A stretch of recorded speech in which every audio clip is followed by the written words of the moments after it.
Qui suis-je pour critiquer les autres? Quand ton métier consiste à commenter, c'est le genre de remarque qui revient. Fais déjà un 10 millième de Jean-Claude et tu pourras parler. Essaye d'avoir sa célébrité, connard.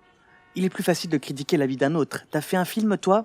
Mais qui es-tu pour dire ça? Le mec faisait déjà des succès et tournait des films à renommée internationale, alors que toi tu étais encore dans ton œuf et que jamais tu connaîtras un tel succès, connard. Moi je fais dans le portrait, ça ne m'arrive que de temps en temps. Imaginez plutôt ce que doit se prendre un critique de cinéma qui par essence donne un avis clivant.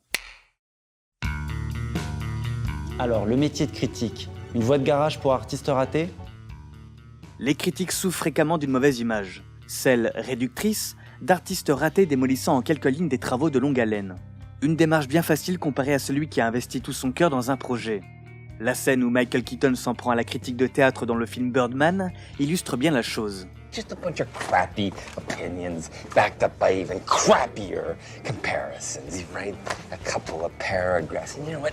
None of this costs you fucking anything.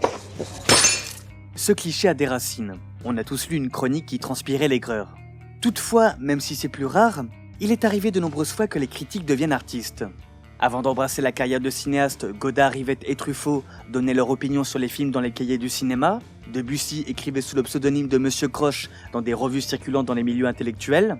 Dans un registre plus contemporain et, sans offense, plus ordinaire, je me souviens avoir été content d'apprendre que Thierry Falcoz, à la tête de la rédaction de la chaîne No Life et journaliste jeux vidéo depuis 20 ans, avait été embauché chez Ubisoft. Je passe de l'autre côté. Et quand tu passes 20 ans à critiquer des jeux, au bout d'un moment, tu as envie d'aider à les faire. En ce qui me concerne, sans me comparer une seconde à ces illustres noms, j'ai moi-même des ambitions créatives et je sens que le moment de me jeter à l'eau approche. Mais au fait, je ne vous ai pas salué. Chers abonnés, bonjour ou bonsoir. Allons-y pour l'épisode 10 de mon vlog La Quête.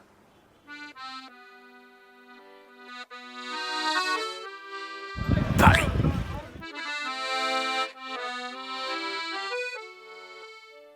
Dans le ciel, de promesses. Je vous écris actuellement de Paris. À moi les joies des appartements étroits, voici mon lit, et des espaces de coworking au prix faramineux. C'est ici, au Remix Coworking, au cœur de la charmante cour des petites écuries, le QG de nombreux adeptes de bière pas chère, que je me rends quotidiennement pour travailler. Vous le savez maintenant, ces endroits sont devenus vitaux pour moi. Ce qui m'a mené à la Ville Lumière? Plusieurs choses. Il y a un an, de retour d'Australie, je me posais des questions quant à mon avenir, avec la peur montante d'un jour en avoir assez de mon émission après 5 ans d'existence, ou d'être à court d'idées. C'est terrible comme on peut se lasser de tout. Il devenait alors évident qu'il me faudrait bientôt prendre des mesures pour m'assurer que tout aille bien les années suivantes. Un événement que j'attendais fermement à Avignon allait m'aider à m'éclaircir les idées, Frames. Pour la première fois où je me rendais à un salon de youtubeurs, je n'ai pas été déçu. Aucun risque à affirmer que c'est l'un des meilleurs malgré ma très faible expérience en la matière. Vous m'avez fêté mon anniversaire dans une chapelle. J'ai pu échanger avec quelques camarades dans le magnifique Palais des Papes. Et la conférence que j'ai donnée au Théâtre du Chêne Noir a été une des expériences les plus fortes de ma vie. Surtout que j'y ai raconté l'histoire de Ricardo Lopez, par la suite adaptée en vidéo. L'ambiance en salle était folle. Aussi, avant que le salon soit ouvert au public, bien qu'intimidant, les 3 jours dédiés aux rencontres professionnelles ont été très instructifs. J'ai pu rencontrer pour la première fois mes confrères et en apprendre plus sur les aspirations des uns et des autres, leur façon de travailler, etc. J'en suis sorti avec l'envie de monter à la capitale quelque temps. L'objectif, outre ajouter un nouvel épisode excitant à mon aventure, me balader sur la coulée verte René Dumont ou explorer la ligne de la petite ceinture, est de faire en sorte de m'entourer pour faire en sorte de mieux gagner ma vie. À Paris, les opportunités fourmillent. Depuis que j'ai emménagé, les rencontres des personnes du milieu ont été nombreuses. Le surplus d'argent doit me servir à déléguer, le montage principalement, ce afin de gagner en productivité et de dégager du temps. Car oui, au moment où je ressens le besoin grandissant de me diversifier, le temps qui m'est nécessaire pour développer des concepts inédits est devenu plus rare que jamais. Au gré des Paul vous raconte, l'exigence envers l'écriture et le montage a continué d'augmenter, et avec elle la durée de production. Une situation délicate du point de vue des finances, car moins de publications, moins de vues, moins de revenus tirés des publicités, et surtout moins de dons sur Tipeee, qui reste ma source de salaire principale. J'ai quand même pu tester des nouvelles choses en m'essayant à la vidéo essai, avec un premier épisode sur Jack Dawson, le héros de Titanic, un exercice qui a été pour moi rafraîchissant.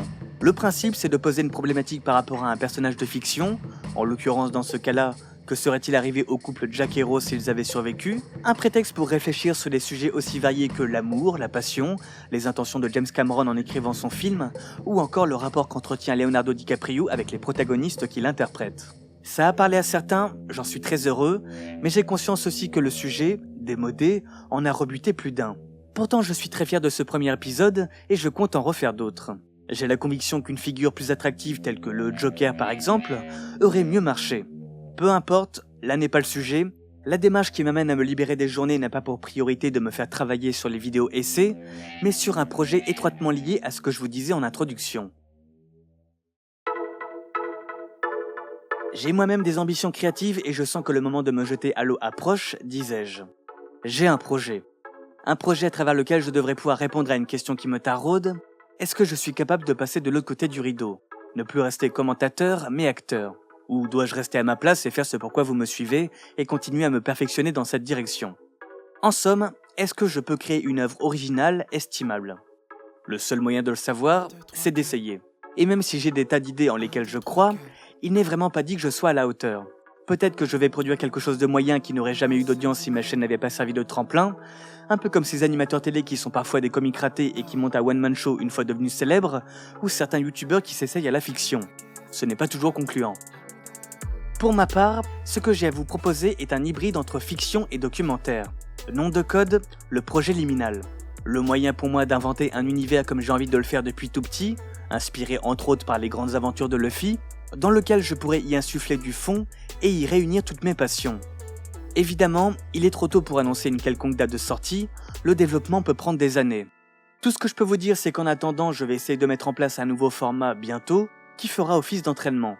L'équivalent d'histoire courte avant d'attaquer un récit plus ambitieux.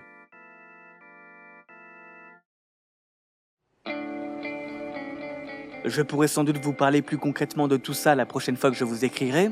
Pour le moment, je dois vous laisser. Je vous remercie de votre soutien sans faille et vous donne rendez-vous le mois prochain pour une nouvelle vidéo. Recevez, chers abonnés, mes sincères salutations. Paul.